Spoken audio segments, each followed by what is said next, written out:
Hello friends, চলো দেখে নিয়ে যাক আজকে 125 সিসির নতুন এক্সট্রিম বাইকটি কেমন কি ফিচার্স করেছে। আগের দিক থেকে লুকটি দেখছেন, এটি খুব সুন্দর করেছে। এলইডি লাইট করেছেন।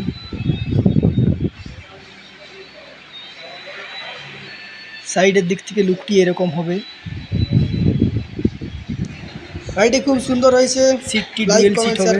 পেছনে যে চাকার সারি গার্ডটা খুব সুন্দরভাবে করে দেওয়া হয়েছে।